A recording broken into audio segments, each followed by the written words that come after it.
everybody, Christina here with One Creative Direction. Happy Wednesday, happy hump day, whatever you want to call it. It's definitely been a few weeks since I've made a video or put a video out. I know I was sick for quite a while.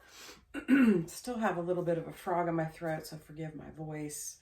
I did release maybe 2 videos while I was out, kind of feeling sick.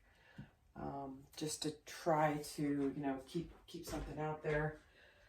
So tonight we're going to do a little bit of a different video. We're going to do a Dutch pour on a black vase. I have 2 12x12s that I'm doing for someone.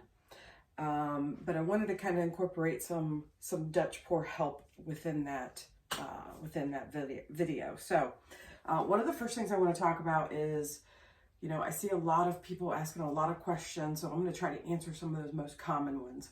So the first one I think I need to address is consistency. So a lot of times I'll use this consistency chart, and this is the one that's available at pourscraperepeat.com. And you can see that it only has 9 slots. So I actually redid this chart, same concept. I put a little bit more information on it. I put like the ranges for each type of paint technique at the top, and then kind of a short 5-second rule. So what you're supposed to do is you're supposed to put your paint in these circles, and you do it while it's flat. And you can see I already did my base paint, so I wanted to kind of show you. It was right in between the 3 and 4, which is what it's supposed to be for Dutch pour, between 3 and 4. Let me see if I have one of the ones I made. I do. So this is the one I made. So you can see there's a lot more. I don't know why they have it clear down to 14, because I don't know any paint that's that thin that you would need that many spaces. So that's why I made my own. You can see that I have at the top 0 to 1 is bloom, 2 to 3 is cup and other, 3 to 4 is Dutch, and 5 to 6 is like a pearl pour, which is like the thinnest paint. Okay, so that's the first thing, is you do your consistency. This will help with a lot of, I see a lot of people trying to do a Dutch pour with really thick paint. So let this be your friend, okay? So there's that part. All right. The second part is how much paint you put on your canvas. So you don't want a lot of paint, but you need enough paint in order for the colors that you lay down to be able to glide over your base, right? So, sorry, I'm just kind of touching up my corners as I'm talking to you guys. So you literally, and I'll try to show you, there's not a lot of paint on here. There's just enough, barely.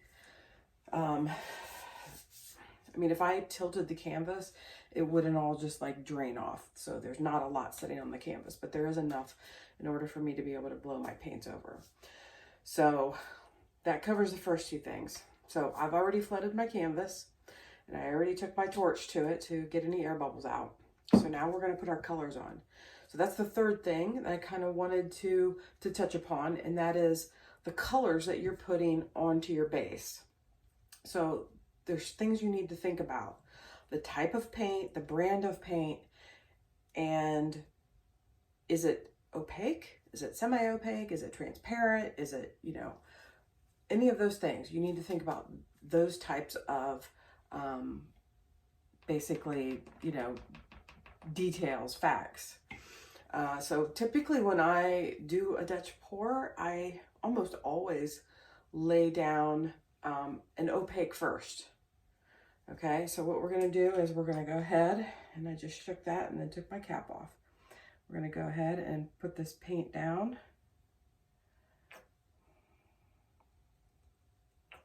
All right. You want to make sure you have enough paint to blow across your base coat. And this one, I believe these first 2 are both opaque paints.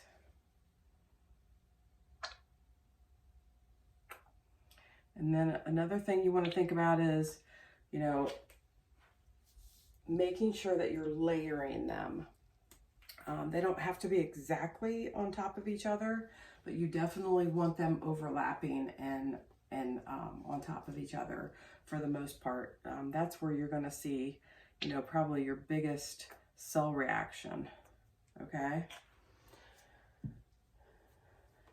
I've got, so the first two were opaque. The third one is Modern Masters Glacier Blue. And this fourth one I'm putting down is, it's Pebeo Studios Iridescent. I almost always try to have at least one metallic and at least one iridescent. That's just me. You don't have to. I find that the cell reaction with those types of paints are really nice. I have a little bit of silver. I'm not going to put a ton in here because she didn't really want a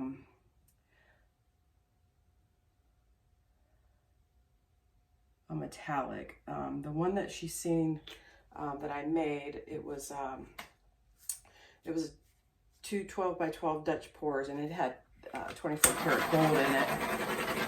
She didn't really care for the gold.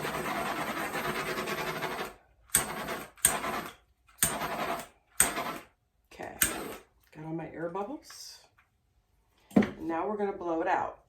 And that's going to be the next tip, is the blow dryer. I see a lot of conversation in the paint pouring groups about what hairdryer. A lot of maybe unnecessary worrying about, I can't move my, there we go.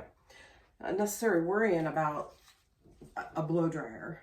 I'll be honest, I've never gone out and purchased a brand new blow dryer to do this. I started with my personal blow dryer.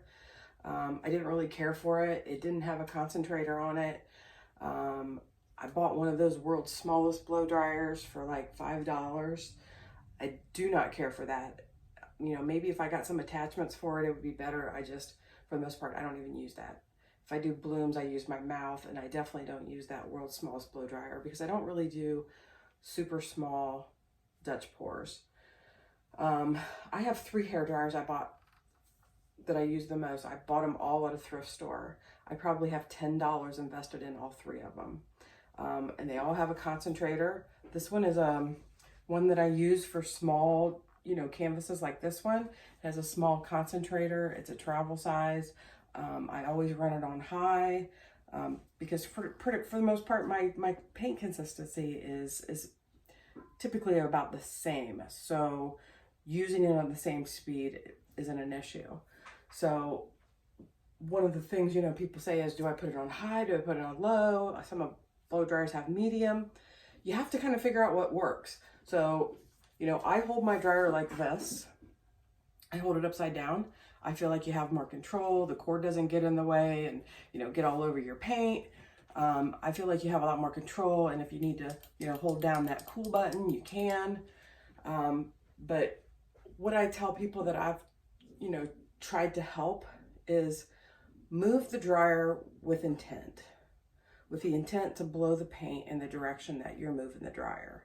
So if you want to move the paint this way, move the dryer that way. If you want to move the paint this way, move it that way, etc. Okay? You're going to get a lot of mud, especially if you have thinner Dutch pour paints. If you're trying to blow it like this with the dryer right down on top of the canvas, paint's going to go everywhere. So unless you're using thicker paints, you may want to avoid doing this.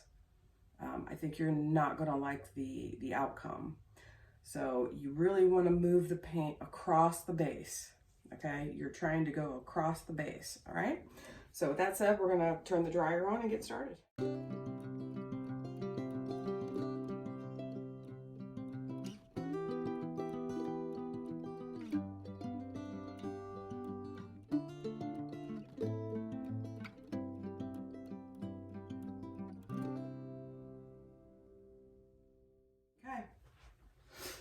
and there you have it.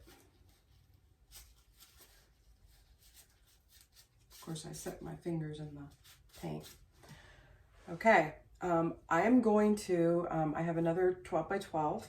I'm seeing all kinds of paint reactions going on here, and it's just crazy. I typically do not torch after I blow dry. I always put my base coat on, torch the base, put my colors on, torch my colors, and then I blow it. And unless there's like spots where you can see that there's paint underneath the base, I don't torch. And I don't have any examples here, but they would have been like, you can see like an outline of paint and then it's your base color, but you can see like a hint of color underneath it. If you torch that, that color will come to the top, or not like a ton of it, but it will encourage that color to come to the top of the paint, so of the base. So that's really the only time that I torch after I blow dry. So I'm gonna do the other 12 by 12, and I see one air bubble, and I'm gonna torch that air bubble, or I'm gonna pop it, but probably just real quick.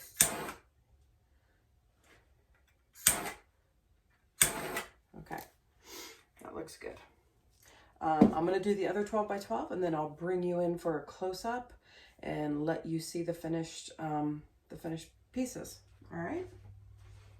See you in a few. Okay, guys, so bringing you in for the close-up. I've got my ring light turned off, but there's still a lot of reflection on this black paint, so if you get a glimpse of me, I'm sorry. I absolutely love the way these turned out. Yeah, I love the cell reactions. I sent a picture to the client and she loves them. This is the first one I did on camera. And the other one I showed you is the one I just finished. This is probably my favorite section right here. It's amazing. I just love the way the cell reaction there. Yeah, really kind of digging them. Even if the client decides she doesn't want them, I think I'm going to keep them and just finish them out and sell them. So hopefully the information I shared with you tonight helps, and I will put the file that I made for the consistency chart in the description box. Feel free to download that, print it out, and use it. Let me know if you have any questions. I'll put a bonus in there. It's a guide that I created for one of my viewers that was struggling with blooms and Dutch pours. I will also put that guide in there. It has some good information in it. Some of it I might have shared tonight. Some might be new. But yeah. Please let me know if you need any help at all with Dutch pours or anything else. Thank you so much to all my viewers, subscribers, non-subscribers. I love you all, and thank you so much for joining me. Bye now.